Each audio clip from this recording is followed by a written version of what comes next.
Nice to be here. I'm Susan Jozsa, and I'm the Provincial Autism Consultant with the Department of Education. And it's really a thrill to be able to participate in the workshop, attend the evening last night. And I really think that when we talk about joining in the conversation, what a great topic. What a great topic. Deceptively simple. And yet I think there are really many layers for us to uncover as we look at what is the positive and productive conversations that we need to have that will lead for action to fuller participation and accessibility for our persons with disabilities and differing needs. And I spent the last 30 years as a teacher, speech-language pathologist, autism specialist, working with families, educators, specialist staff, and students to really try to identify what those conversations need to be about. What are the skills we need to address? What are the environments we need to teach these skills in, practice those skills in, ensure that those skills can be effective in environments, ensure the environments let that happen. And it's been a lot of conversation, a lot of movement forward, but I think we still have more to do. What I'm really excited about actually this afternoon is that I have a small part to play in this afternoon's proceedings, because we're really going to hear about exciting work that's being done by Zach and Jillian to support more participation for our youth, for our young people with challenging disabilities, so that they can be truly a part of community and all that that entails. And I really think that when we touch someone in such a way, hopefully we engage in positive change for that person, but we also change ourselves. And I think that's what really allows us to move forward, to get that train in motion, to really make something happen.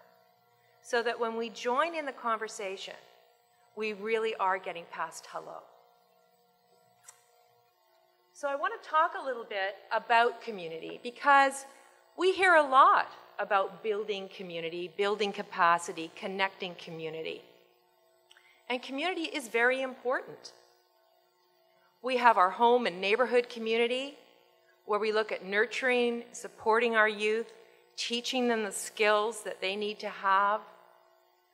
We look at our school communities, teaching them the skills, the content material, the academics that they need to know, teaching them what they need to know, and also maybe a few things that they need not to know so much about and not to do so much. That's part of what life is like as we go through school and continue on the journey to adulthood. But we also look at the workplace community. What is the skill? What are the skills that our adults need entering the workplace? What are their environments like that allows that to happen? And they're all different stages of development, and they all speak to different kinds of skills. And yet there is something that really links all of these things together, and that yet I think we sometimes struggle to address more effectively. And that's really what we want to talk about today. And that's about building a community that allows for social emotional growth, social connectiveness, social community. We all want to be part of a social community. As human beings, we're wired to be social and to be connected. And unfortunately, for many of our persons with disabilities, that's an aspect of their lives that remains somewhat isolated. An aspect of community that isn't fulfilled as we try to make other aspects of community meaningful and productive for them. And so that's one of the things that we really want to talk about. And one of the skill sets that we want to address for our persons with disabilities is really a skill set that is relevant to all of us. And that's about what is it to be socially competent? What are those behaviors, those skills that we need in order to successfully engage with others so that we can enrich our personal lives, our social emotional lives, and just have fun? And so what is social competency about? It's being able to successfully and independently engage in social interaction. After a certain point, it's no longer about the play date. It's about individuals making connections with others, knowing how to go about doing that, and being able to really sustain meaningful relationships. It's about really understanding, what is that world about anyway? What are the conventions that work in certain situations and don't work in others? And you know, we all struggle with this at various times. But we know that our persons with disabilities, whether they be mental health issues, whether they be communication issues, whether they be a learning disability, attention deficit disorder, whether there are physical barriers, you know, this is still an issue that we haven't addressed as successfully as we might want to. We want to make sure that we help our community to be able to really establish, to really initiate those relationships and be able to sustain them over time. To be able to develop those relationships so that they can move towards degrees of intimacy that are suitable at any given time for those individuals. We want to ensure that, as a socially competent individual, that we will be able to have our wants and needs met, whether they're very basic wants and needs around communication, or whether it's about self-advocacy and being able to address what needs to happen so that the individual can stay safe, secure, move forward, and meet the potential and really engage in all that they have to offer. So getting your wants and needs across all contexts and eliminating the social and physical barriers that maybe get in the way. We know that social competency also means using skills that respond to another person's emotions and thoughts. So how do we learn to be respectful, considerate, recognize the wants and needs of ourselves, but also the wants and needs of others? And that's what social competency is all about. And we know when those things come together, the benefits are huge. That being able to feel confident about how I can engage socially with others actually increases the relationships that I have with others. It takes me out of isolation. It helps me to connect with others. It takes me out of the physical isolation. It takes me out of the social emotional isolation. It helps to build my self-esteem. It increases my confidence and my ability to be flexible, to adapt to environments, to adapt to others, because I feel confident.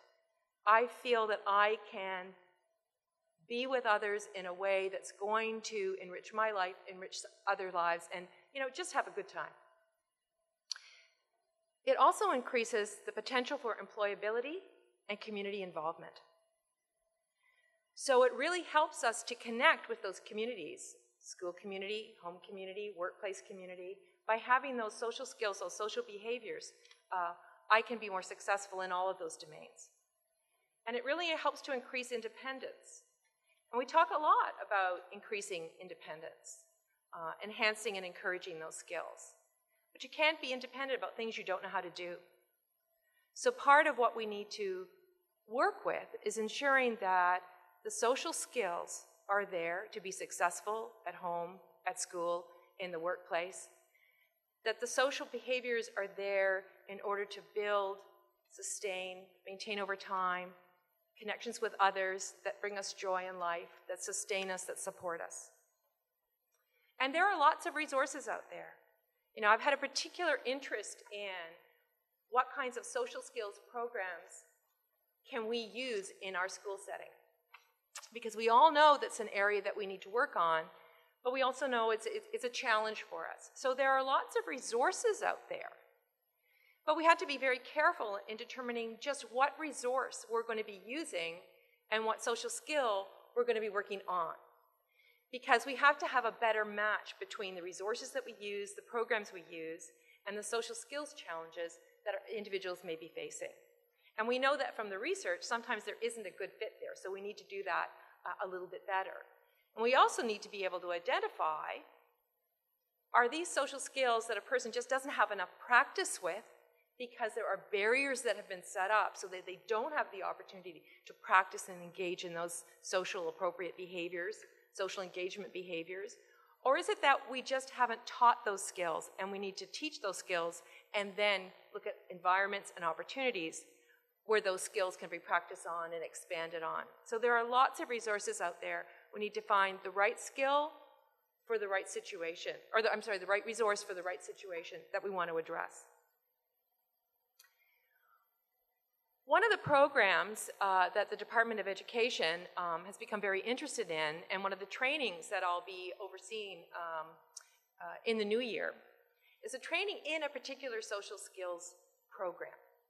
And it's called PEERS, Program for the Evaluation and Enrichment for Relational Skills. And the goal of this particular program is really quite simple.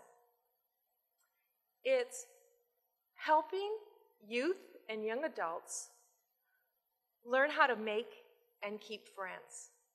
So this is a particular set of social skills. It's not about particular job task skills. It's not about particular life skills. It's not about particular academic skills.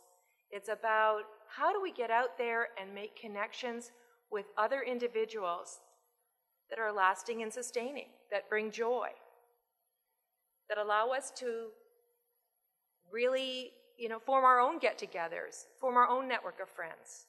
And we know that from all the research and the conversations that we have that, just like the rest of us, persons with disabilities are just as interested in making those connections. So this is what this program is actually about.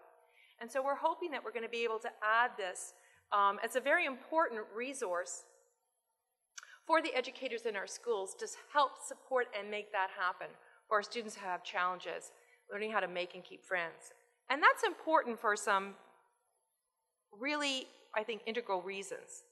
Because we know that there are lots of subsequent issues, subsequent problems when those connections don't happen, when there is social isolation. We know that we struggle with problems with students in school feeling rejected by others, resulting mental health issues. We know that some students want to connect with their peers, but they don't know how to do that. And so sometimes they're rejected by their peers, and sometimes that rejection can take some pretty negative forms. We also know that some students who don't know how to engage in social activities, social connections with others, really start to feel neglected and isolated, and that can lead to, pretty significant mental health issues, and can lead to school avoidance behaviors and withdrawal. So what we do know from the research is that actually having one or two friends can really make a huge, huge difference in how we can actually navigate our way through the communities that we live in. It can help to reduce anxiety. It can increase self-esteem. It can really make our young people feel connected and supported just by being able to have one or two individuals that they can count on as friends.